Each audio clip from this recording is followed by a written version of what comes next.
Jumpa lagi dalam Garasi TV bagi siaran hari ini iaitu 4 hari bulan Disember.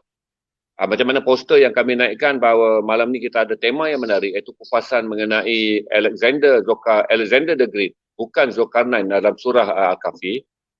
Dan lebih menarik perbincangan malam ni kita akan ada tamu yang dah lama saya nak bawa live ke studio tapi oleh kerana PKP dia tak dapat terbang daripada Terengganu dan masuk ke Kuala Lumpur. Jadi kita buat saja cross dengan menggunakan StreamYard.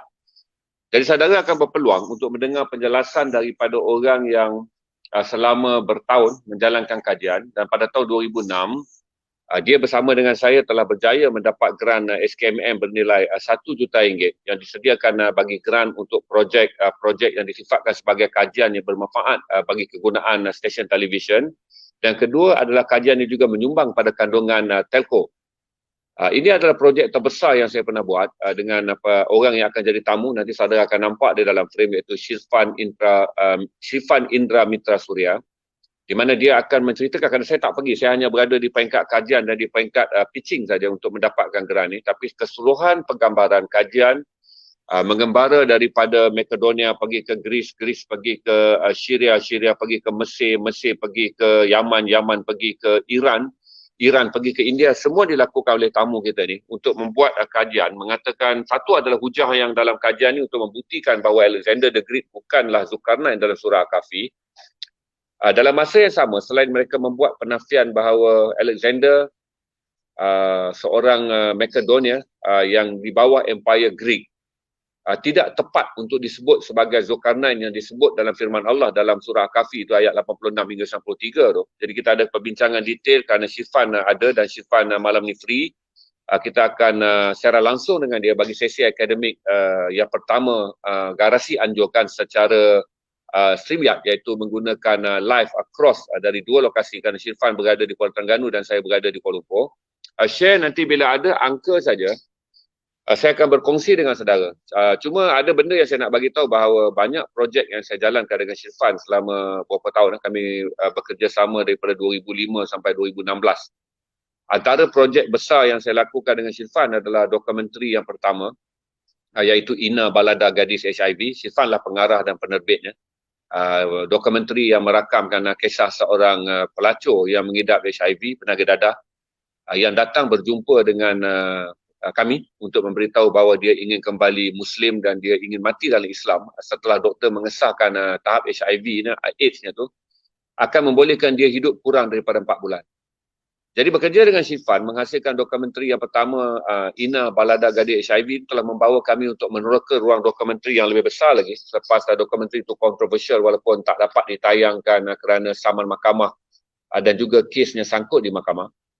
Kemudian saya bekerja sama dengan dia dan untuk pengetahuan saudara, tamu saya ini adalah orang yang telah meraih begitu banyak award, termasuk award yang jarang dimenangi oleh mana-mana filem maker bagi dokumentari, kerana beliau telah memenangi anugerah untuk dokumentari sejarah terbaik bagi Festival Filem Malaysia apabila beliau merakamkan dokumentari Rosli Dobi, kisah cinta berasaskan sepucuk surat yang pernah ditulis oleh Rosli Dobi kepada kekasihnya ketika Rosli Dobi berusia 17 tahun.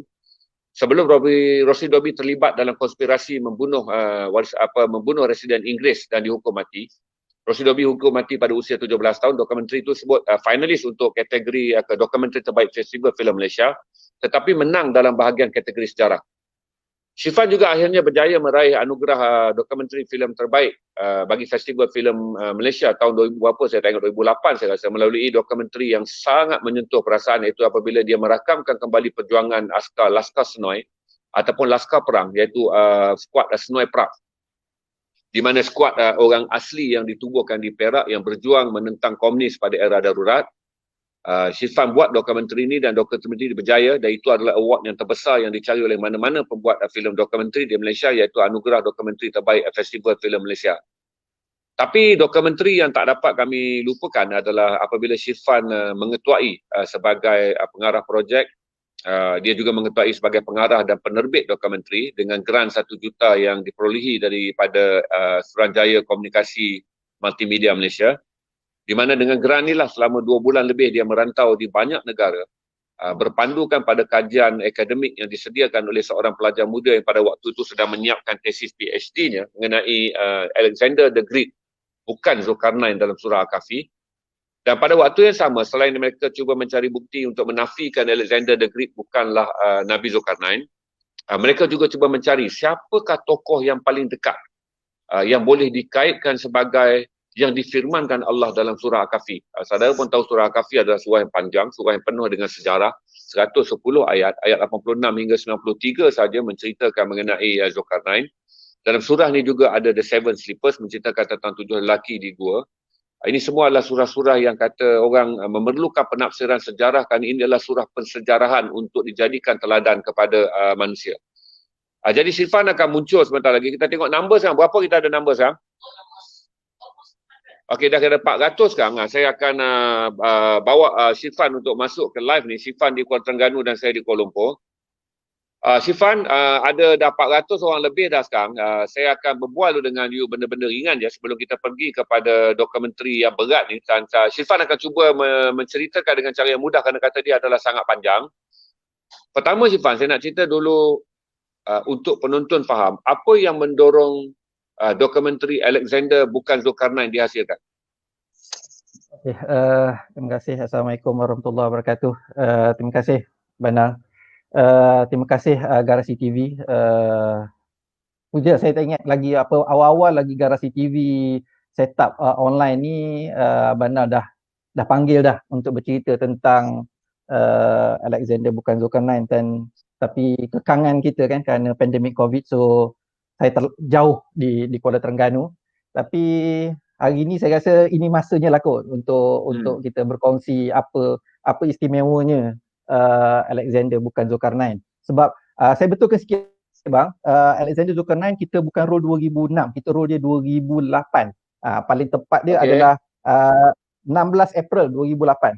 Itu dia punya apa ni. Okey. Sebab apa sahaja, kalau saya boleh pusing balik sekitar 2007 ni apa semua, apabila kita bercakap tentang Alexander ni, sebenarnya isu paling besar ialah kita bercakap tentang akidah. Dia topik yang sangat tabu dalam masyarakat. Kita bercakap tentang ni kan, tentang Alexander, tentang kepercayaan masyarakat yang merujuk kepada Alexander itu adalah Iskandar Zulkarnain. Kita modernkan nama dia, kita tak guna Alexander the Great tapi kita gunakan Iskandar Zulkarnain. Dan kepercayaan apabila kalaulah terdetik pada kita kan, kalaulah kita gunakan Alexander the Great itu yang kita panggil di Nusantara, kita jadikan dia Iskandar Zulkarnain itu adalah Zulkarnain yang dirujuk sebagai lelaki misteri daripada surah Al-Kahfi. Adakah itu betul pada tafsiran umum ni apa semua? Dan saya rasa dan daripada idea besar itulah datangnya penyelidikan yang berterusan yang agak panjang juga, yang menelan kos yang agak tinggi, tapi pada saya ia telah menghasilkan satu impak yang sangat besar. Bayangkan kajian dan dokumentari yang kita hasilkan pada 2008 yang bersiaran pada Januari 2009 masih diperbincangkan sehingga hari ni. Dah lebih 10 tahun dah bang kita melaksanakan benda tu, tapi daripada masa ke semasa, sebab sejarah ni dia tak mati kat situ, dia akan bergerak dan semua, dan kefahaman manusia akan meningkat, ilmu teknologi baru akan sampai. So dan apa yang kita buat pada 2008 itu akan terus merebak, dan saya yakin perbincangan ini akan berterusan untuk tempoh yang sangat panjang. Itu bang untuk pengenalan dulu. Syifat, asasnya saya lagi jadi lebih sedih lah, because asasnya kerana orang Melayu juga cuba mengaitkan bahawa kita ni kalau kita nak berbangga sebahagian daripada mereka yang menjadi penulis istana yang berlindung di bawah sistem feudal juga cuba mengaitkan kemuliaan raja-raja di setengah tempat, raja-raja Melayu. Kemuliaan keturunan mereka yang menjadi pemerintah adalah keturunan darah Alexander the Great, kerana ingin menganggap bahawa mulianya keturunan tersebut adalah keturunan seorang yang disebut dalam surah Al-Kahfi.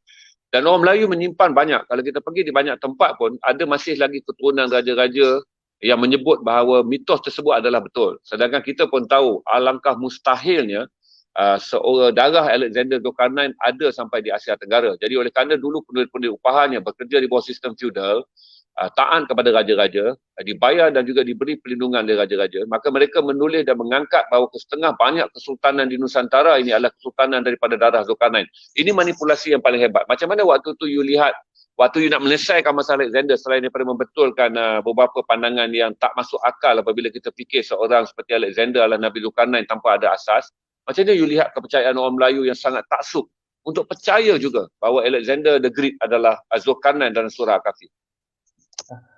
Okey, kalau kita rujuk balik pada persoalan abang tadi kan, sebenarnya apa yang kalau tanya saya secara peribadi, apa sahaja tindakan penulis pada waktu itu atas tujuan memperkasakan bangsa.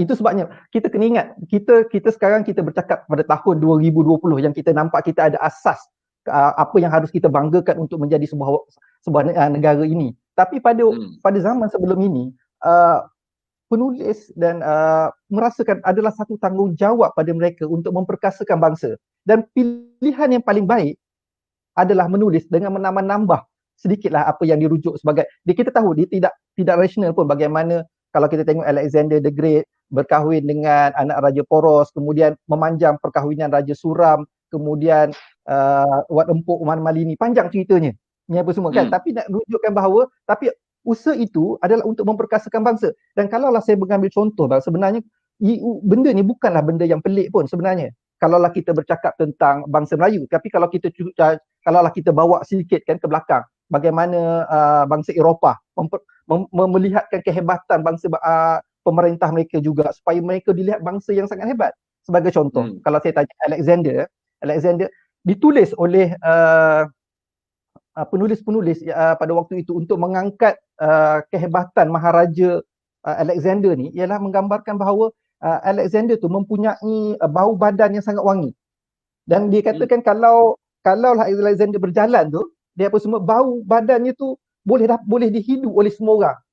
So nak nampakkan dia satu exaggerate lah sebenarnya, berlebih-lebihan sebenarnya kan, berlebih-lebihan untuk memperkasa, untuk melihat Maharaja itu sangat hebat. Tapi dalam satu sudut adalah untuk memperlihatkan supaya pembaca melihat mereka adalah bangsa yang sangat hebat. Dan sama juga apa yang dilakukan oleh Tuan Sri Lanang dan sebagainya adalah untuk memperlihatkan bangsa mereka hebat. Itu sebab kita pinjam Iskandar Zulkarnain tu dalam karya kita. So kita menganggap bahawa barulah kita rasa kita ni bangsa yang hebat, kerana kita ni bukan calang-calang orangnya.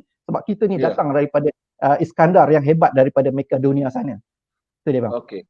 Kita ada berapa view untuk kita mulakan sekarang, Amin? Liza, kita ada berapa view untuk kita mulakan sekarang? 460. Okey, itu je view yang kita ada dan kita akan terus mula je, Cipan. Begini, Cipan, soalan saya yang pertama, apa teras untuk kita kata, teras utama, hujah yang kita akan katakan bahawa Alexander the Great langsung tiada kaitan berbanding Nabi Zulkarnain yang disebut dalam surah Al-Kahfi? Apa teras yang paling asas sekali yang mengatakan bahawa tak masuk akal untuk memilih seorang lelaki Makedonia di bawah Empire Greek yang merentas dunia, melaksanakan macam-macam perang, membunuh begitu ramai orang, penuh dengan tragedi dan kekejaman sepanjang dia merentas dunia dan menjadi panglima perang, dan kemudian dia boleh dikaitkan dengan bangganya sebagai Zulkarnain yang disebut dalam surah Al-Kahfi? Saya nak pergi pada basic dulu. Bang, kalau kita bercakap tentang isu tu ni apa semua, sebenarnya apa yang bercakap tadi itu adalah jawapan dia, jelas.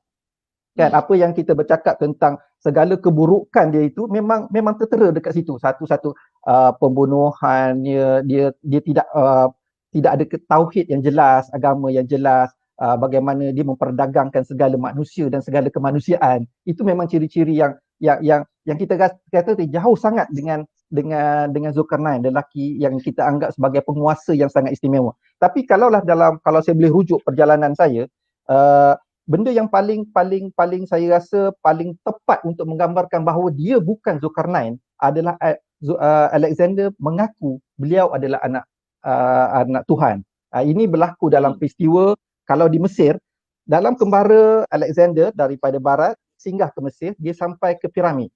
So sampai ke piramid baru dia faham bahawa ada lagi manusia yang boleh dianggap sebagai Tuhan.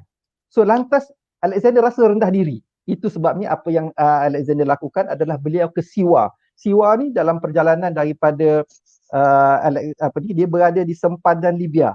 Kami pernah sampai ke sana bang. Dia di sempadan Libya. So maksudnya sebab kenapa dia sanggup berjalan jauh sampai ke sempadan Libya itu, kerana dikatakan di Siwa ada satu kuil yang sangat mistikal yang boleh memberi gambaran siapakah engkau sebenarnya di sisi Tuhan. Begitu maksudnya. Dan Alexander telah pergi sampai ke sana.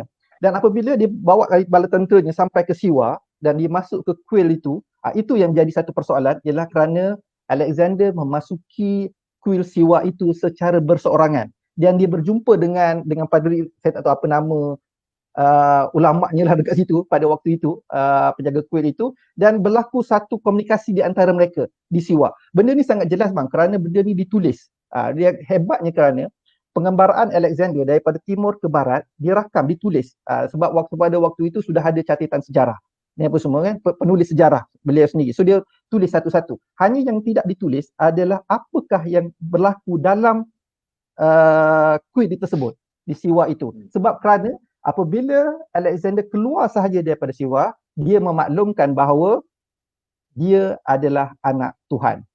So lantas daripada situ sahaja kita dah anggap bahawa wow, kan, bagaimana seorang yang boleh dianggap sebagai anak Tuhan boleh kita anggap sebagai Zulkarnain, seorang lelaki misteri daripada surah Al-Kahfi. Itu hujah paling asas Syifan. Maksudnya Ya, tak mungkin seorang kalau dimuliakan oleh Allah, kalau apatah lagi kalau dia Nabi, ataupun kalau dia disebut hanya sebagai bertaraf the seven sleepers ataupun seperti Luqman Hakim, tak mungkin dia dimuliakan oleh Al-Quran sekiranya dia seorang yang pernah keluar daripada kuil dan mengakui bahawa rundingan dia dengan padri yang berada dalam kuil mengesahkan bahawa dia adalah anak Tuhan. Di situ segi akidahnya dah salah. Berarti itu adalah asas penolakan, kerana Alexander membenarkan pencatat sejarahnya mencatatkan diari perjalanan sejarahnya begitu. Jadi itu tak mungkinlah berlaku kepada orang yang bertakwa ataupun orang yang boleh dianggap semulia Zulkarnain dalam Al-Quran. Baik, Syifan, daripada awal saya nak cerita, Alexander sebenarnya macam mana watak dia sebagai seorang panglima perang dan seorang penakluk dunia? Asas secara wataknya dia siapa sebenarnya? Kalaulah kita kata karakter beliau bang, memang beliau mempunyai karakter yang sangat hebat, dan sayangnya sebab umur dia sampai 32 tahun saja. Dia tak panjang. Umur dia tak panjang. Tapi dia mendapat peluang untuk menjelajah menjadi jeneral tentera pada umur 18 tahun. Dan bagusnya Alexander ni adalah dia berjaya menggabungkan peperangan yang dilihat lebih moden, peperangan yang moden itu, tetapi dalam masa yang sama membina tamadun. So sebab bila dia pergi, dia tak akan musnahkan saja, tapi dia akan membina tamadun. Itu yang hebatnya kepada Alexander. Sebab sebagai contoh, kalau dia serang sampai ke Parsi, lepas tu apa yang dilakukan adalah perkahwinan campur. So dia proses membina masyarakat itu untuk memahami, menerima dia sebagai pemerintah. Dan pada hari pertama beliau menjadi pemerintah Parsi selepas mengalahkan Darius ketiga dalam peperangan tersebut, beliau telah menanggalkan pakaian tentera Macedonnya dan memakai pakaian rasmi Maharaja Parsi. Dan dia telah mengarahkan semua pembesarnya untuk berkahwin dengan anak-anak pembesar daripada Parsi, supaya dia dilihat sebagai proses untuk mengukuhkan dipanggil sebagai mengukuhkan tamadun itu ni semua. Dan kalaulah dilihat, dan dia boleh dikategorikan sebagai orang yang sangat bijak bang. Sangat bijak. Bijaknya ialah, bayangkan gurunya bang bukan calang-calang orang. Guru Alexander adalah Aristotle. Kita tahu Aristotle ni dalam bidang falsafah dia memang kita anggap sebagai ikon besar ni semua. Dan kita kena ingat bahawa beliau adalah berguru dengan Aristotle. Dan bayangkan teknik peperangan dia pun sangat moden. Kalau saya bagi contoh bang, macam mana beliau boleh mengalahkan tentera Parsi. Sebab daripada mereka bergerak, Alexander bergerak daripada barat, daripada Greece sampai ke Parsi tu, proses tu sangat panjang. Dan kita tahu dah bahawa kekuatan tentera dia untuk bersaing dengan Parsi, memang potensi dia untuk kalah tu sangat tinggi. Sebab apatah lagi pada waktu itu Parsi memang dianggap sebagai gergasi lah dalam ketenteraan ni apa semua. Hanya apa yang digunakan oleh Alexander adalah memahami apakah kekuatan dan kelemahan tentera lawan.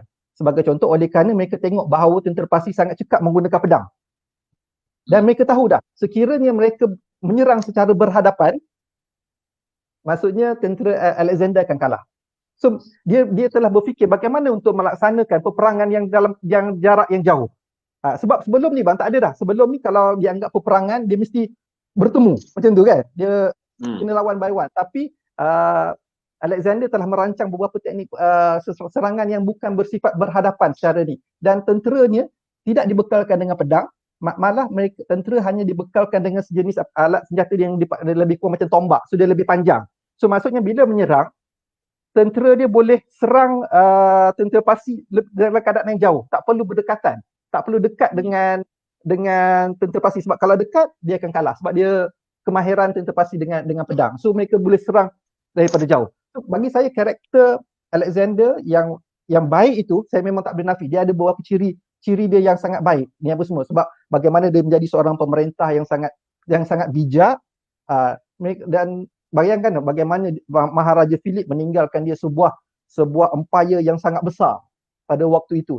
Dan semua. Tapi dia boleh memikirkan bagaimana untuk menguasai 90% permukaan bumi yang diketahui pada waktu itu. Akan ingat Alexander pada umur 18 tahun, dia mati umur 32 tahun, tapi dia telah menguasai 90% muka bumi yang dikenali pada waktu itu, iaitu dia hanya sampai ke India. Nah, sebab dalam peta waktu itu hanya sampai ke India aja. Dia tak tahu ada wujudnya lagi Nusantara dan China sebagainya. semua belum diketahui orang pada era itu. Belum, ya. Tapi pada waktu India itu dianggap penghujung dunia.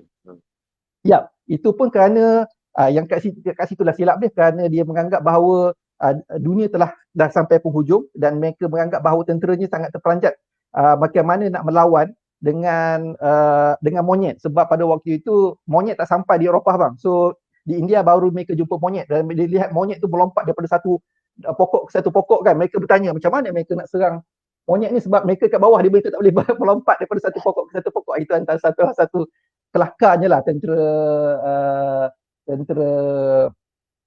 Alexander, dan malah dibincangkan sampai sekarang, dibuat lelucon oleh orang lain lah, menunjukkan bahawa tentera Alexander ni boleh menguasai daripada barat sampai timur, akhirnya kalah dengan kepercayaan bagaimana nak menyerang dan nak melawan monyet. Kerana mereka menganggap monyet adalah makhluk seperti manusia. Ya. Kerana mereka tidak pernah melihat monyet di Eropah dan monyet adalah primat, maka mereka menganggap ini adalah jenis manusia yang hidup dengan melompat daripada pokok ke pokok. Itu tepatnya? Betul bang, itulah dia sebab ke situ je dia tak boleh dah habis itu sampai ke situ, dan dia berpusing balik ke barat. Dan kita tahu bahawa pergerakan Alexander adalah daripada timur ke barat dan ke selatan. Gitu. Oh, okey. Saudara bertemu dengan seorang pakar sejarah di Makedonia ataupun di Greek, saya lupa. Saudara naik status bahawa orang itu telah pun meninggal.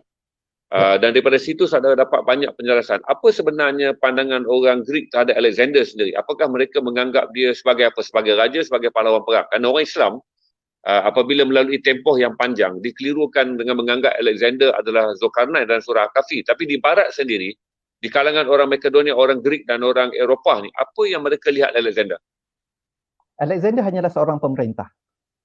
Tak lebih dan tak kurang. Dia tidak ada kepercayaan yang melibatkan akidah dan sebagainya. Dia hanya anggap dia sebagai satu figura tentera perang, pemerintah yang hebat.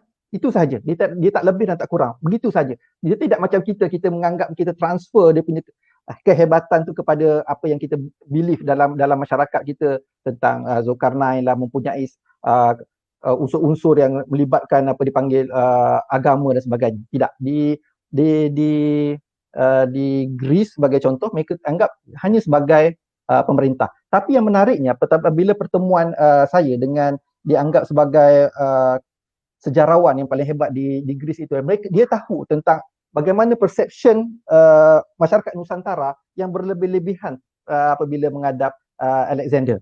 Itu pasti. Sebab mereka, bila saya cakap tentang Asulatus Salatin apa semua, dan dia tahu. Dia kata ini antara benda yang sering diperbincangkan oleh masyarakat Eropah. Bagaimana orang di sebelah Nusantara mengangkat Alexander ini berlebih-lebihan.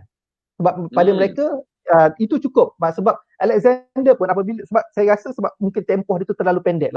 Umur dia 18 sampai 32 kan. Dia pendek, dan tempoh dia pula lebih banyak berada di lapangan. Dia bukan memerintah yang kekal dekat situ. Yang semua dia memerintah, dia umur 18 dia sudah keluar untuk berperang ni apa semua. Tapi sama juga seperti mana Raja Philip mengatakan bahawa anak dia ni dikata dengan Alexander, kau kena keluar daripada Makedoni, sebab dia anggap Makedoni terlalu kecil untukmu. Sebab Alexander ni daripada kecil memang dah diajar untuk bagaimana melihat dunia dengan kacamata yang lebih besar.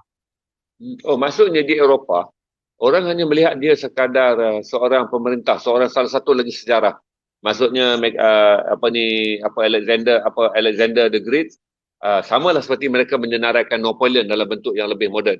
Cuma namanya apabila menyeberang masuk ke dalam teks Melayu dan teks Nusantara, maka ditekskan dalam Melayu dan Nusantara bahawa ini adalah Nabi Zulkarnain dan Raja-Raja Melayu adalah berasal daripada keturunan Zulkarnain. Betul Ya, Itu betul, kesimpulan tetap yang Barat kata, rupanya walaupun Alexander bukanlah keturunan daripada orang Nusantara, tapi orang Nusantara telah memuliakan Alexander dengan mengaitkannya dengan Zulkarnain dalam Al-Quran. Itu yang kita rasa konflik yang mereka fahami, sarjana Ya. Barat fahami.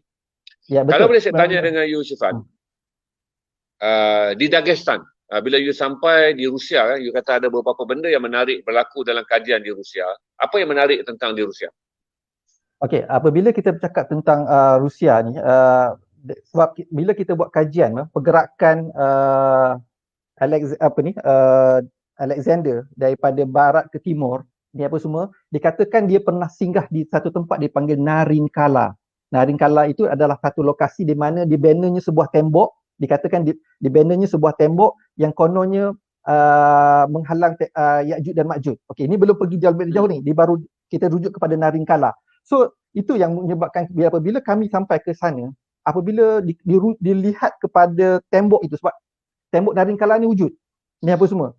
Tembok Narinkala ni wujud di Dagestan. Maksudnya kalau di Rusia tu di bahagian selatan sekali.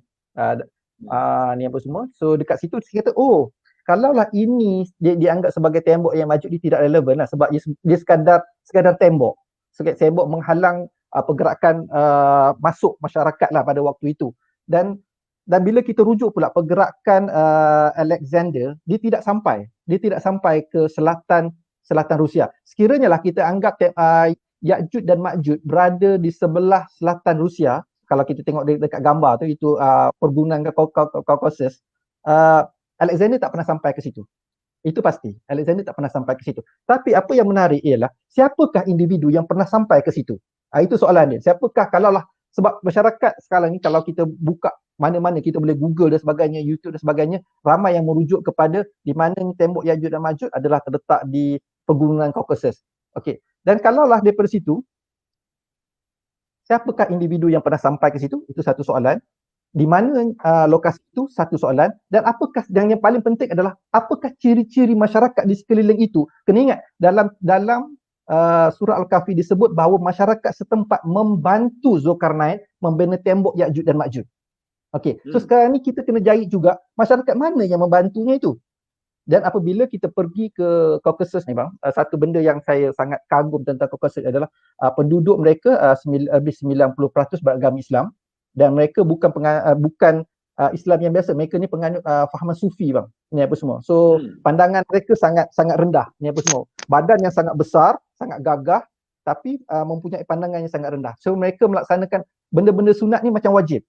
Tu yang wajib apatah lagi. Begitu.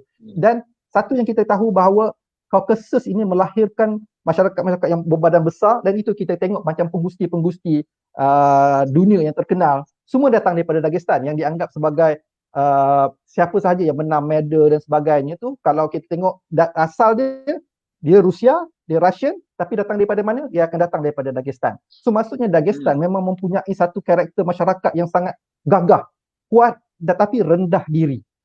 Daripada situ kita rasa wow, masyarakat ni sangat unik. Ni apa semua, mereka duduk di antara pergunungan. Mereka walaupun dia ada di Makashkala tu, dia ada bandar yang tak adalah besar sangat, tapi kebanyakannya mereka duduk di pergunungan, perkampungan dan pergunungan. So mereka memang bertani dan memang mereka menyerahkan diri sepenuhnya kepada agama dalam keadaan yang sangat total. Dan satu yang uniknya ialah mereka mempunyai kebolehan melentur besi dengan baik. Sebab kita kena ingat bahawa tembok Ya'juj dan Ma'juj dibina dengan kombinasi batu, kombinasi besi dan sebagainya. So kebolehan masyarakat mereka melentur besi ni adalah dianggap sebagai satu kemahiran yang telah diwarisi. Dia tak perlu belajar pun. Dia kanak pun dia boleh melentur macam tu saja. Dan melentur tu pula bukan kerana kekuatan. Kita ingat mungkin badan dia besar, dia boleh melentur tu, dia boleh lentur. Tapi bayangkan kebanyakan yang melentur tu, yang mempunyai kebolehan melentur itu adalah dengan teknik urutan, dan kebanyakannya diwarisi oleh perempuan-perempuan di Dagestan. Jangan terperanjatlah bahawa besi, dan jangan terperanjatlah tukang-tukang besi situ. Kalau saya ingat lagi apabila saya masuk sahaja ke satu perkampungan tu, dia ada satu macam memperkenalkanlah dia ada macam arca lebih kurang begitulah ni apa semua untuk kampung tu dibuat daripada besi. Dan barulah saya tahu bahawa besi tu arca yang sangat cantik tu menggambarkan kampung mereka tu dibuat oleh orang perempuan, bukan orang lelaki, sebab dia mereka mengurut besi tu ni apa semua. Dan daripada situlah sampai terbetiklah kita, oh adakah ini bangsa atau masyarakat yang telah bertemu dengan Zulkarnain, dan Zulkarnain pernah meminta bantuan mereka untuk membina tembok Ya'juj dan Ma'juj, sebab memang mereka mempunyai satu kebolehan yang sangat istimewa yang saya dah mungkinlah saya kategorikan saya dah banyak mengembara ni apa semua, tapi untuk berjumpa dengan satu perkumpulan masyarakat yang mempunyai kebolehan pandai besi, mereka ada di Dagestan. Itu saya bang. Okey. Maksudnya begini bahawa kewujudan tembok tersebut adalah tinggi, dia punya peratusan dibina sendiri oleh orang Dagestan. Betul Dan sejarah membuktikan bahawa Alexander tak pernah sampai ke situ. Betul. Kemudian orang mengaitkan kerana tempat tu hebat, nak tunjuk juga Alexander ni hebat, maka kehebatan milik orang lain pun dikaitkan sebagai kehebatan Alexander. Itu manipulasi sejarahnya. Jadi kita boleh menganggap bahawa oleh kerana terlampau taksub, maka apa saja benda hebat yang ada di dunia ni maka akan dikaitkan dengan Alexander. Walaupun sejarah boleh membuktikan pada bila you turun ke lokasi boleh nampak tak perlu Alexander datang. Kerana kaum yang pandai melentur besi tu, yang membangunkan tembok tu, wujud sampai anak cucu dia sekarang. Baik, apa sebenarnya tembok tu betul? Kenapa dia jadi tembok Ya'juj dan Ma'juj, Syifan? Okey, ini yang satu lagi tadi sebelum saya jawab soalan tu tadi, bila abang bercakap tadi tentang bagaimana dikaitkan dengan Alexander walaupun bukan usaha dia, itulah dia panggil satu lagi usaha yang telah dilaksanakan oleh penulis pada waktu itu. Kan, penulis sejarah ni menggambarkan bahawa dia membantu kepada proses itu kan, tapi kalau tengok dalam realiti dia tak pernah sampai pun ke Dagestan ni apa semua. Okey, apabila kita bercakap tentang tembok Ya'juj dan Ma'juj ni bang, dia perbincangan dia sangat panjang, dan dia akan berlaku banyak pertindihan fakta atau pertindihan pendapat. Dan saya kena beritahu bahawa apa yang saya kemukakan di sini adalah pandangan saya sebagai seorang pembikin dokumentari. Saya tidak mewakili mana-mana kefahaman merujuk pada agama ataupun saintis ataupun sejarawan, sebab mereka mempunyai pandangan mereka sendiri. Sebab saya hanya orang yang pernah sampai ke situ dan saya kongsikan kepada masyarakat. Malah sampai sekarang pun, walaupun kita buat Alexander ni kita dah buat sangat lama, lepas tu kita buat 6 jam, 6 episod. Satu the making of dengan 5 konten dia. Saya tak pernah pun selama ini bila orang tanya saya siapakah Zulkarnain, saya tak pernah beritahu pun siapa Zulkarnain yang saya rasa wajar. Tapi saya hanya menawarkan apa yang saya tahu supaya daripada satu tapak ke satu tapak, dan saya serahkan kepada umum untuk memilih siapakah Zulkarnain itu. Dan kalau dirujuk balik kepada Ya'juj dan Ma'juj itu, ini adalah benda yang paling penting kalau kita rujuk kepada surah Al-Kahfi. Surah Al-Kahfi ni kita tahu dia bawa surah yang sangat mistikal. Dia 110 ayat, lepas tu dia pelbagai cerita di dalamnya. Ada cerita yang jelas, ada yang cerita tidak jelas, tapi kebanyakannya cerita tak jelas. Dan salah satu yang tidak jelas adalah Zulkarnain yang dianggap dan memang ditulis ke situ adalah membina tembok Ya'juj dan Ma'juj. Okey, bila kita bercakap tentang proses membina tembok Ya'juj dan Ma'juj ini, inilah yang akan menjadi persoalan ni. Siapakah individu yang sangat istimewa ini? Sebab dia bukan calang-calang orang lah sebenarnya. Kan? Dia bukan orang biasa. Sebab dia telah diamanahkan oleh Allah untuk membina satu tembok untuk menghalang tembok Ya'juj dan Ma'juj. Dan apabila kita pergi pada Kaukasus bang, dia pergunungannya itu berlapis. Kita kena tengok pergunungannya sangat berlapis-lapis. Dia satu pergunungannya sangat besar. Dan dipercayai daripada lapis-lapis itulah dia bina pertengahannya itu satu tembok supaya Ya'juj dan Ma'juj tidak boleh keluar dan menyerang manusia. Dan sekali lagi saya kata, bila kita cakap tentang Ya'juj dan Ma'juj ni, ramai saja perbincangan dia, ada yang mengatakan dia wujud, ada yang tidak menggambarkan dia tidak wujud, dia hanyalah tafsiran tertentu dan sebagainya. Itu saya serahkan kepada umum lah untuk memberi untuk faham, untuk mereka ada hak untuk mempercayai apa itu Ya'juj dan Ma'juj. Tapi kita kena ingat bahawa dalam surah Al-Kahfi memang tertera perkataan itu. Ya'juj dan Ma'juj itu memang ada. Dan kita tahu bahawa seorang lelaki telah diamanahkan oleh Allah untuk membina tembok itu menghalang segala kekacauan yang bakal dilaksanakan ataupun boleh dilakukan oleh Ya'juj dan Ma'juj. Okey. Maksudnya gini Syifan Saya dah faham dah sekarang. Oleh kerana dalam surah tersebut dikatakan seorang lelaki bernama Zulkarnain telah membina tembok untuk menghalang Ya'juj dan Ma'juj. Dan tembok itu ada di Dagestan. Oleh kerana orang taksub untuk mengatakan Alexander the Great ini adalah Zulkarnain, maka Alexander the Great dikaitkan sebagai pembina tembok itu. Yang menurut pada kajian you, tak perlu datang pun orang daripada Makedonia, kerana sampai sekarang pun keturunan yang you temui di Dagestan adalah keturunan pelentur atau pandai besi atau magis besi yang wujud sampai sekarang. Berarti kalaulah ada orang itu jadi jawapan sana. Jadi persoalan sana, siapakah orang itu? Sebab orang itulah yang paling hampir dengan apa yang disebut dalam Quran. Tetapi Alexander dikaitkan saja kerana nak menghalalkan kaitan tu, kerana dalam Quran disebut Zulkarnain ni binaannya yang paling besar adalah tembok Ya'juj dan Ma'juj. Okey, saya faham sekarang bagaimana manipulasi itu berlaku. Bagaimana pula muncul tentang Raja Darius? Okey. Dia apabila kita bercakap tentang siapakah Zulkarnain ni, dia ada berapa orang individu-individu tertentu yang boleh kita gunakan sebagai untuk mengenal pasti mungkin ciri ini adalah beliau ini adalah seorang Zulkarnain. Ni apa semua. So di antara watak-watak yang penting itu, ni apa semua dalam kalau kita tengok dalam dokumentari Alexander bukan Zulkarnain itu, kita tawarkan beberapa orang yang mungkin merujuk kepada Zulkarnain. Tapi bila kita pergi kepada yang Parsi, ni apa semua, kita kena tak akui bahawa Parsi telah mempunyai satu empire yang sangat besar pada waktu itu. Itu kita kena ketahui. Dan empire dia pula lebih awal daripada apa empire Byzantine yang ada di sebelah Eropah. Palestin. Macedon apa semua kan. Itu maksudnya empire Parsi ni jauh lebih awal. Ni apa semua. Bila abang rujuk kepada abang gunakan perkataan Darius Darius the Great ni, kita kena ingat bahawa dia ada kekeliruan dekat situ. Tapi saya kena buka benda ni sebagai jelas supaya orang faham. Okey. Pemerintah utama pertama Parsi adalah Cyrus the Great. Okey, Cyrus the Great. Kedua, saya dah lupa nama dia. Ketiga adalah Darius the Great. Ada dua nama, Cyrus dan Darius. Ya, Cyrus yang pertama, Darius ni nombor 3. 1, 2, 3. Tapi Darius yang dia rujukan the Great ni apa semua nombor 1 dengan nombor 3. Sebab Darius ni pula ada nombor 1, nombor 2, nombor 3. Yang kalah dengan peperangan dengan Alexander adalah Darius yang ketiga. Yang paling bawah sekali. Darius ni yang paling bawah sekali. So yang nombor 3. So Darius tapi dalam karakter itu memang ada dua watak yang sangat hebat dekat situ. Cyrus the Great dengan Darius the Great. Okey. Kalaulah kita tengok pula dua watak ini, siapakah yang paling okey sekali lah yang kita boleh kata dia ni mungkin Cyrus. Dan saya ingat bahawa ini saya bagi saya tembak peluru saja, saya serahkan kepada khalayak lah untuk buat penilaian. Cyrus the Great ni pemerintah pertama Parsi.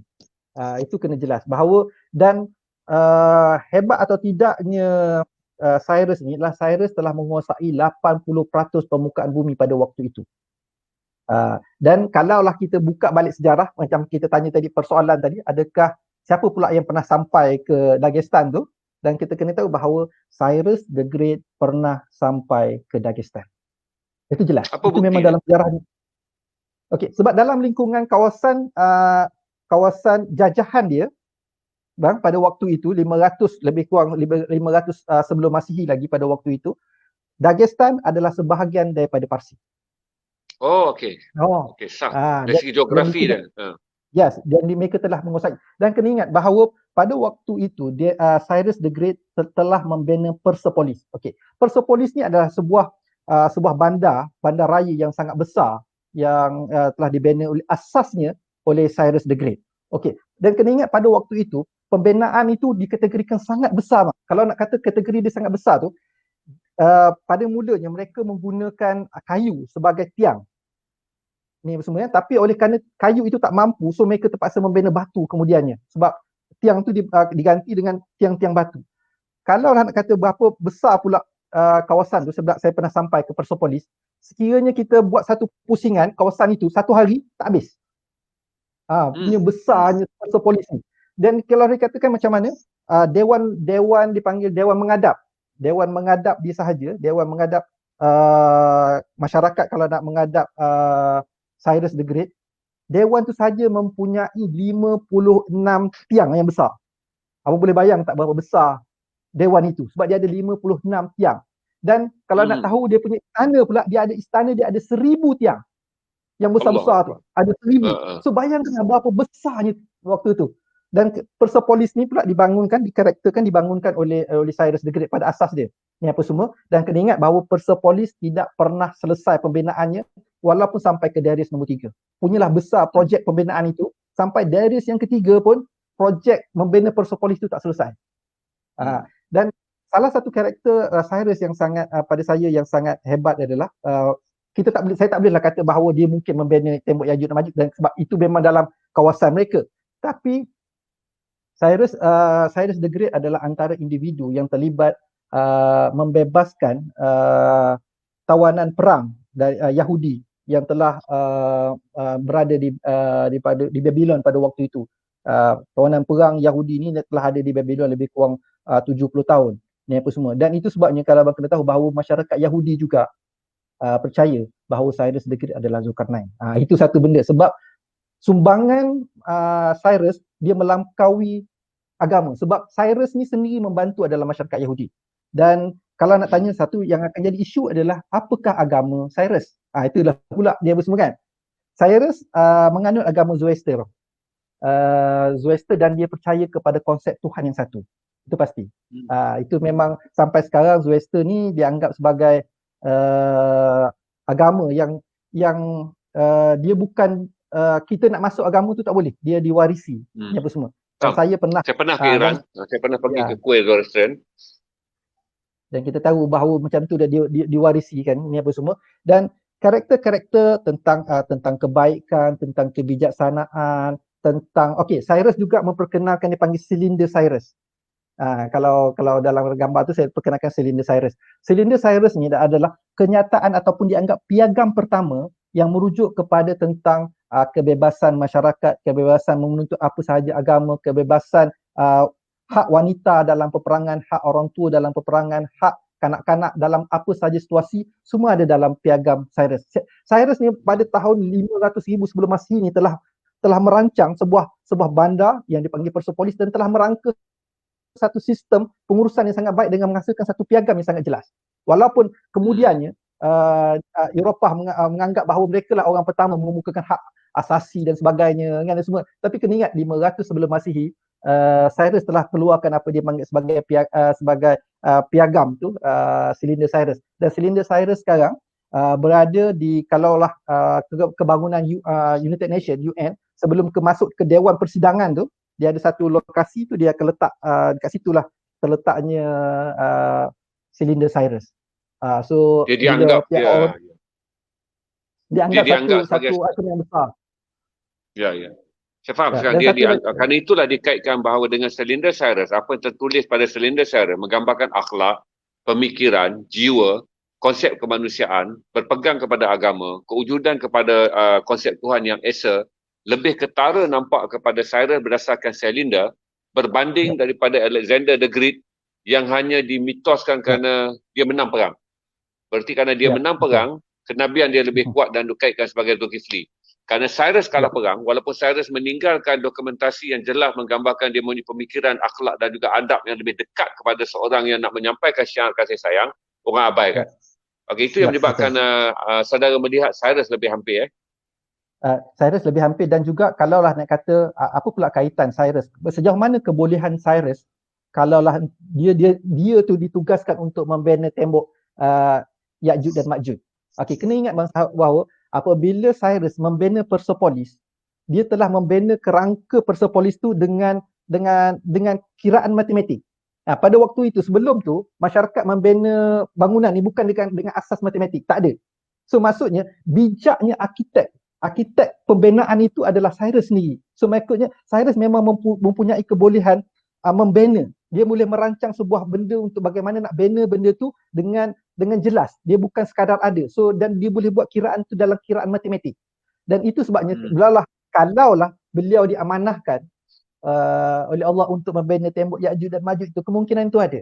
Sebab dia memang mempunyai kebolehan merancang sebuah pembinaan dengan saya anggap sebagai kiraan matematik yang tepatlah, dengan ketebalannya, dengan tingginya, dengan menggabungkan apa ni, batu, emas, besi dan sebagainya. Itu antaranya lah. Tapi saya terus terang saya kata janganlah anggap nanti bila orang kata ini Cyrus ini adalah Zulkarnain. Itu yang saya sering takut lah bila saya cakap ni, orang akan cakap Cyrus lagi. Tak. Dia perbincangan ni boleh melebar sampai bila-bila. Tapi untuk masa ini kalaulah orang bercakap tentang Cyrus the Great, itulah watak-watak yang kita boleh tengok. Dan dalam masa sama tadi bercakap juga tentang Darius the Great. Dalam perjalanan kembara saya bang, saya tak lihat kehebatan sangat Darius the Great ni. Sebab pada saya Darius the Great hanyalah mewarisi sebuah bandar raya Persepolis yang sangat hebat daripada Cyrus the Great. Itu sahaja. Dia pelaksana yang baik. So dia bukan datang dengan untuk berubah dan sebagainya, just dia follow. Dia follow betul-betul apa yang dirangkakan oleh Cyrus the Great. Dan itu dianggap, dan masyarakat sebelah sana menganggap bagusnya Darius ini adalah patuh kepada apa benda yang telah dirancang oleh Cyrus. Dan kemudian ada apa soalan Emin daripada penonton? Okey, kita akan ambil soalan daripada penonton sebab kita ada sikit masa lagi. Cuma pilih yang relevan dengan tajuk yang kita bincang. Sebab saya tak nampak scroll tag posting. Saya tunggu admin bagi soalan sekejap.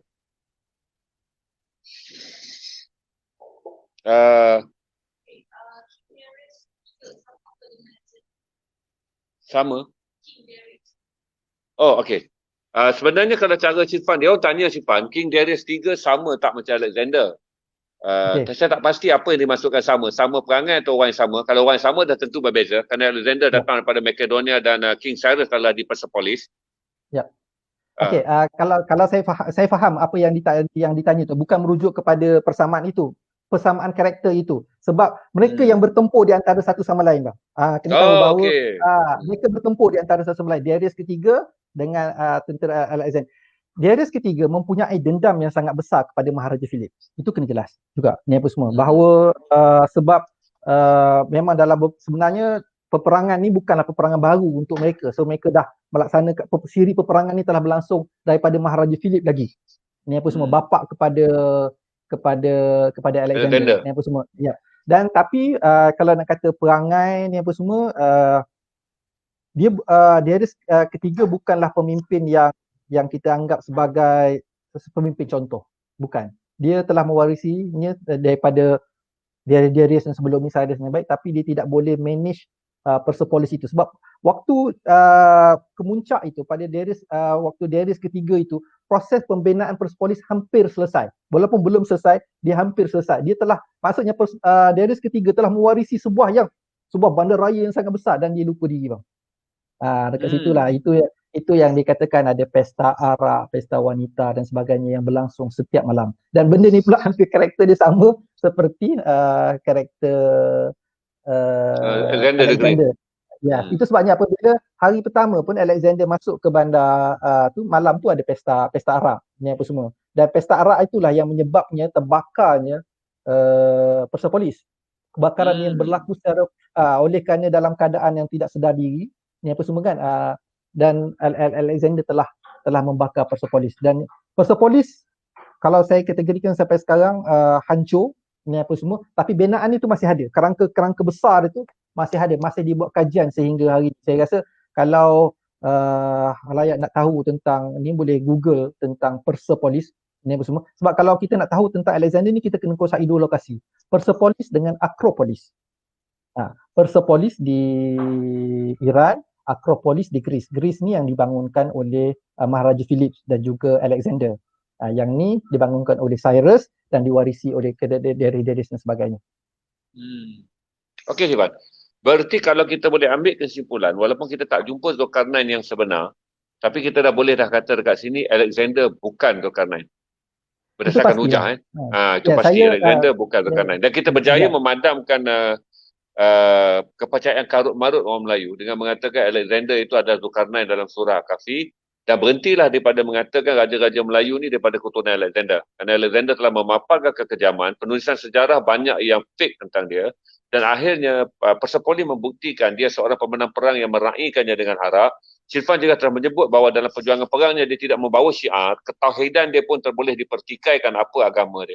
Cuma jawapannya sekarang ni adalah setelah kita menolak Zulkarnain, Alexander bukan Zulkarnain dalam surah Kahfi, timbul persoalan siapakah orang itu. Saya nak balik kepada tembok Ya'juj dan Ma'juj. Kamu bertemu dan berjumpa dengan orang-orang di Dagestan. Apa yang mereka percaya? Siapa pembinanya? Mesti mereka ada versi kan tembok itu berada dalam negara mereka. Okey. Dan mereka adalah keturunan yang kamu sebut 90% maknanya kehidupan kesufian. Oleh kerana mereka sufi itulah mereka susah untuk dapat jawapannya bang. Sebab mereka percaya, mereka mempunyai kepercayaan yang sangat tinggi tentang bahawa mereka telah diamanahkan untuk membina tembok yang Ya'juj dan Ma'juj dan telah diamanahkan oleh Zulkarnain. Hanya persoalannya siapa Zulkarnain yang telah sampai ke tempat mereka dan telah menguasai proses untuk membina tembok Ya'juj dan Ma'juj. Dan kena tahu bahawa apabila saya kadang-kadang apabila jumpa masyarakat tu saya saja uji adakah Alexander the Great? Bukan. Itu mereka sangat marah. Mereka sangat marah kalau melentinglah kalau dikaitkan sebab pada mereka ia tidak ada kena-mengena langsung. Mereka tak bercakap pula tentang keburukan Alexander. Kena ingat pula tu mereka ni sufi, mereka tak bercakap tentang keburukan semua. So mereka percaya bahawa dia tak ada apa-apa kaitan dengan ni semua. Tapi apabila saya lontarkan adakah mungkin Cyrus the Great, saya boleh dapat jawapan yang pelbagai. Ada ya, ada tidak, tapi mereka mempercayai watak itu mungkin yang seperti itu, mempunyai karakter yang sangat baik seperti itu.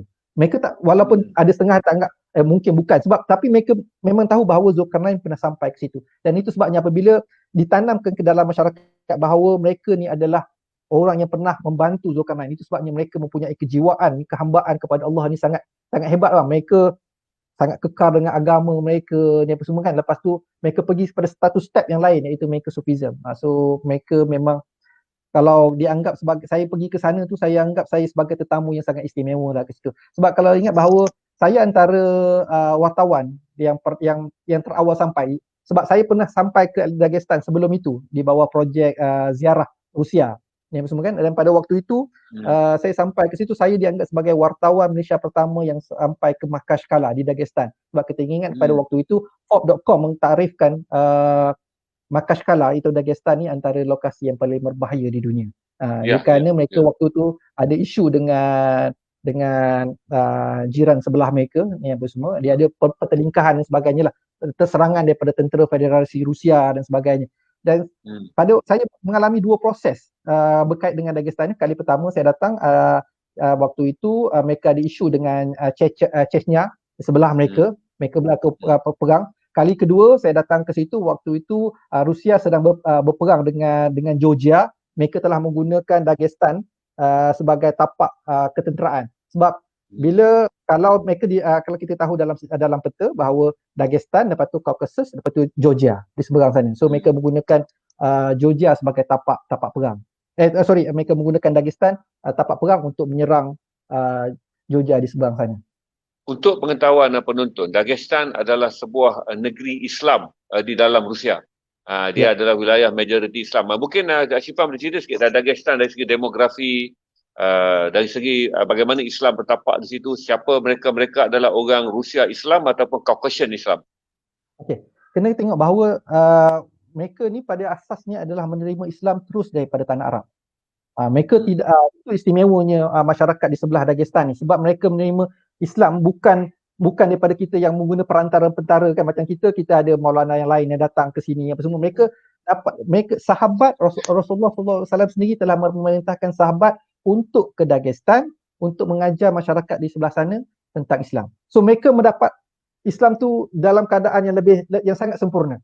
Ni apa semua. Dan apabila mereka ada, kena ingat bahawa dekat situ juga perkuburan sahabat-sahabat Nabi masih ada, ni apa semua. Dan kita katakan bahawa kalaulah kita nak gambarkan dia sebagai macam mana bandar tu bang, saya kategorikan dia Malaysia tahun 70, 80 sangat ketinggalan ke belakang. Kalau kita lihat daripada sudut kemodenan ni apa semua. Tapi pada waktu saya datang ke Makashkala, masjid paling besar yang ada di Eropah adalah Masjid Jami' Makashkala. Hanya sekarang masjid paling besar di Eropah berada di Makashkala. Hanya sekarang ni apabila dalam tempoh tak silap saya 5 tahun kebelakangan ni masjid paling besar di Eropah berada di Chechnya, dia sebelah aje. So Saya tahu Chechen. Chechen. So mereka berada di sebelah selatan ni mewarisi, bayangkan kalaulah kita anggap mereka mempunyai masjid paling besar, seorang boleh bayangkanlah masyarakat mereka macam mana. So kalaulah kita, waktu saya pergi sana semayang Jumaat tu bang, saya tak tahu dia dah jadi macam satu pesta yang sangat besar. Semayang Jumaat tu dia anggap macam dia memang hebat lah ni apa semua. Dia anggap sebab semua orang akan berada dekat situ untuk menunaikan solat. So memang sentiasa Masjid Makashkala tu sangat sangat hebat lah. Dan bayangkan satu yang saya sangat unik bang, bahawa kumpulan Raihan, kumpulan nasyid Raihan pernah sampai ke Dagestan. So mereka mempunyai kefahaman dan mereka tahu tentang Malaysia. Dia bukan benda yang pelik, pada waktu itu mereka tahu pemimpin kita siapa dan sebagainya, mereka tahu ni apa semua. Dan saya kategorikan mereka masyarakat yang sangat baik lah bang. Jarang lah, sebab kalau waktu saya pergi ke Dagestan tu, duit saya tak laku. Saya boleh masuk di mana sahaja, sebab saya boleh masuk di mana sahaja kedai, saya akan makan dan mereka tak akan terima duit saya sebab dia anggap saya ni sebagai tetamu. Allah kan konsep dia, konsep dia apabila kita kena raikan tetamu kan, dalam Islam meraikan tetamu, kita raikan sampai ke level itu. So memang sepanjang masa tu saya memang tak guna duit dah. So makan di mana sahaja sampai kita jadi malu. Kita tak biasa. Kita tak pernah raikan tamu begitu. Mereka memang makan apa saja ni apa semua. Makanan pun memang makanan Eropah lah bang, yang sangat macam ayam besar-besar apa semua kan, tapi sangat rendah diri ni apa semua. Dan mereka sangat mengakui bahawa masyarakat di sebelah timur ini adalah masyarakat yang sangat hebat. Itu sebabnya kalau kita ni bang, semayang dekat sana, kalau kita berdoa tu, kalau boleh mereka nak suruh kita jadi imam. Mereka anggap bahawa kita ni jauh lebih hebat lah. Dan kadang-kadang kalau kita semayang seorang-seorang pun, kita dah lambat seorang-seorang, bila kita doa kat belakang ni akan berkumul kat belakang ni, datang nak tolong aminkan doa kita tu, sebab mereka anggap bahawa doa kita tu adalah doa yang sangat sangat hebat lah kononnya. Dia mana tinggi pada orang Nusantara, orang Asia Timur. Kerana mereka mungkin menganggap bahawa agama kita lebih tinggi. Alhamdulillah. Dan kita ambil soalan terakhir sekarang, Niza. Kita dah nak sampai ke penghujung, kita ada 4 minit lagi. Soalan yang akhir je.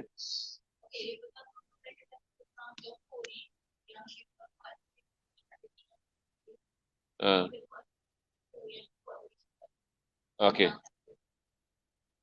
Pertama dia orang tanya tentang Doko tu, Cipan. Doko tu dah jadi milik Astro. Yang kedua, Doko tu dah tayang selalu, Astro dah tayang selalu hingga 5 tahun tak pernah berhenti Astro ulang. Saudara kena hantar surat ke Astro untuk minta Doko tu ditayang pula.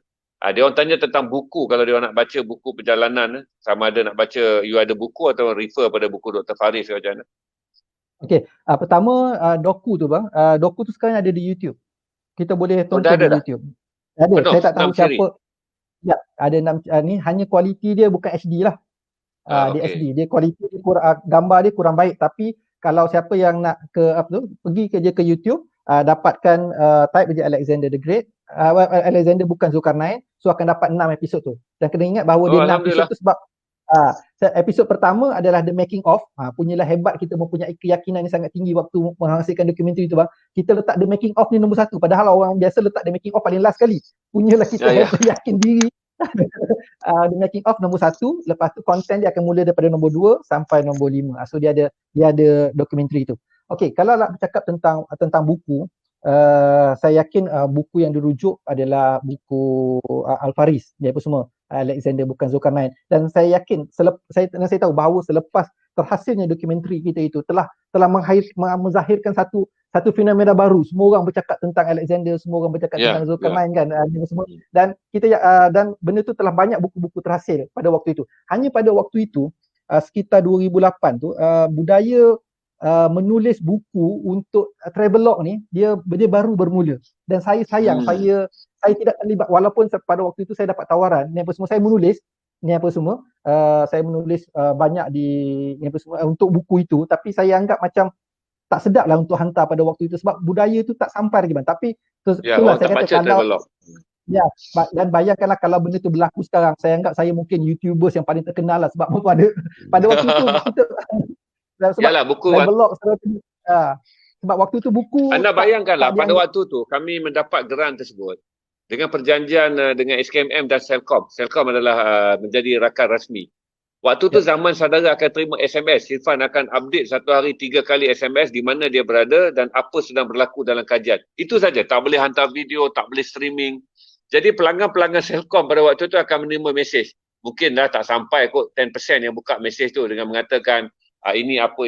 Sebab kalau boleh buat sekarang Irfan dalam bentuk streaming. Hari kita boleh cross live streaming. Tapi pergi pada waktu tu teknologi yang ada hanya teknologi rakaman. Streaming belum ada.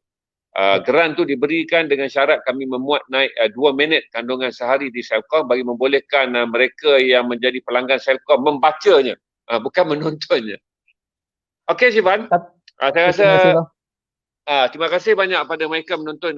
Kita akan sambung Jin selepas kita break 15 minit. Saya tengok berapa orang view malam ni? 500 lebih, saya hormat. 500 lebih kira tinggi. Kita akan buat lagi siri. Syifan banyak cerita dia. Sebab dia adalah dia kawan dengan saya walaupun pernah bekerja di bawah saya, tapi dia kawan saya. Jadi banyak kerja saya sub dia untuk buat. Jadi kalau saudara nak tanya dengan dia tentang laskar perang, bagaimana orang Senoi Perak berperang, dokumentari yang membawa beliau memenangi anugerah pengarah terbaik Festival Filem Malaysia. Kalau nak tanya dengan dia Cinta Rosli Dobi, saya paling suka setiap kali saya dengar dia cerita tentang Cinta Rosli Dobi, saya boleh menangis. Bagaimana Rosli Dobi yang berani membunuh seorang residen British sebenarnya adalah seorang budak lelaki yang bersembunyi di balik paya keladi melihat seorang wanita menutup pintu. Itu yang menjadikan Syifan nak buat filem. Kami menang anugerah dia tu. Di mana Syifan kata dahsyat. Dia macam tu bang, dia jatuh cinta walaupun dia berani bunuh orang putih. Pada usia dia 17 tahun dia memimpin gerakan menentang penjajahan pendudukan orang Inggeris. Jiwa romantik dia adalah berada di celah-celah keladi, tunggu untuk seorang gadis yang dia minat tu menutup pintu pada waktu maghrib. Uniknya, Syifan adalah orang pertama yang dapat interview wanita tu untuk mengakui perempuan tu selepas kematian Rosli Dobi, dia tak pernah kahwin. Kita tak tahu sama dia bercinta atau tidak dengan Rosli. Tetapi lepas Rosli Dobi meninggal pada usia 17 tahun, perempuan tu hidup berpuluh-puluh tahun kemudian tanpa kahwin. Tak mau diinterview, tak mau dikaitkan sebagai Rosli Dobi. Syifan orang pertama mendekati dia dan berjaya mewawancara dia untuk buka mulut. Walaupun dia tak pernah mengakui hubungan dia dengan Rosli Dobi, tapi dia mengakui dia kenal Rosli Dobi. Itu banyak cerita nanti kita boleh buat. Dan Syifan juga mempunyai salinan surat dan dia orang yang paling terpercaya di kalangan waris Rosli Dobi sekarang. Dia punya surat, dia baca surat, apa surat terakhir Rosli Dobi tulis sebelum dia digantung.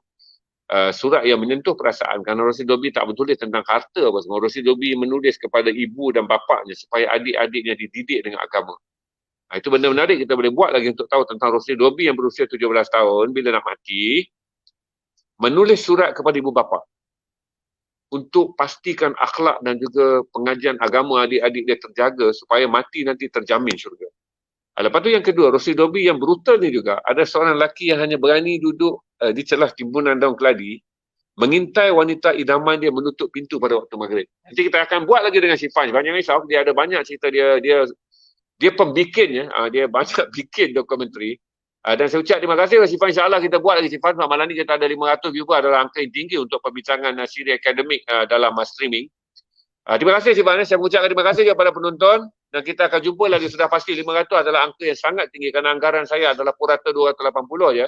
Dan selepas ni kita akan jumpa dalam sesi jin selepas 10 minit. Kami akan naikkan banyak jin selepas ni. Terima kasih Syifan. Terima kasih bang. Terima kasih Garasi TV. Assalamualaikum warahmatullahi taala wabarakatuh. Assalamualaikum warahmatullahi wabarakatuh. Tinggi orang view